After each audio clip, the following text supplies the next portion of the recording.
Welcome back to SkywayTj, and today we're going to be discussing The Conjuring's newest entry, The Curse of La Llorona, and I'm sure I'm pronouncing that wrong. This is part of my 2019 review series where I review every single movie that I watch in theaters in 2019.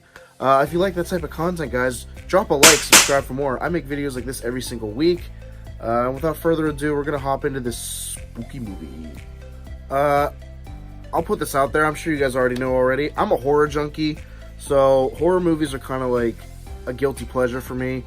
And I think this movie is pretty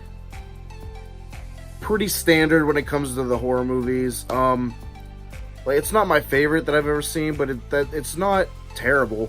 It definitely has some good moments, but it's definitely weaker compared to some of the other stuff I saw, and that's not that much of an issue, but it's just kind of there.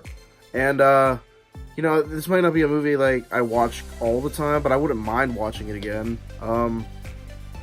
Yeah, so basically this movie follows a family that is stricken with a haunting by an entity known as La Llorona.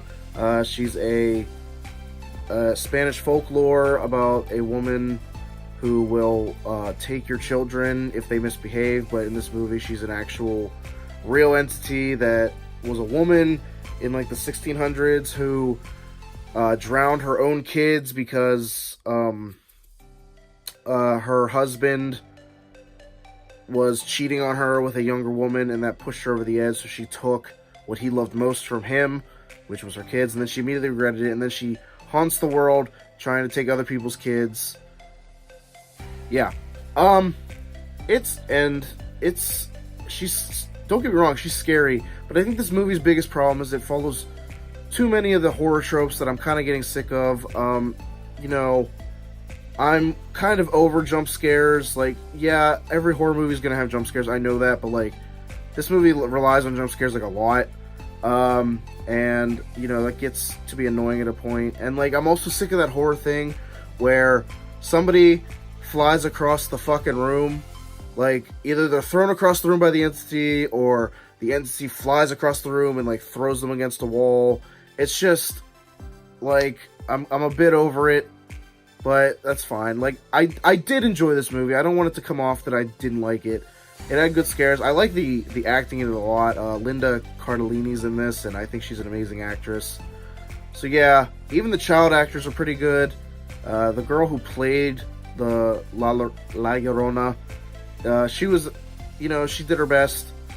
It's a good movie, but it's not the perfect movie, you know. I don't know if I'm just too hopeful for good horror movies at this point, but, you know, it is what it is. I think it's an okay movie, and I would probably watch it again if, you know, if someone wanted to, but I wouldn't like do it on my own. You know what I mean? I don't know. So yeah, I'd give this movie like a 6.5 out of 10. Not the best horror movie I've ever seen, but not the worst. Definitely not the worst. There are some really bad horror movies out there, and the Conjuring Universe is pretty solid on their movies. There's been a few poopers in the mix, but, you know, this one was okay. I think I liked it better than The Nun, and I liked it better than the first Annabelle movie, so there's that. Yeah, if you guys like this review, please drop a like, subscribe for more. I make videos every single week, and I really want to grow this channel this year, so if you wouldn't mind sharing with a friend, that would be great.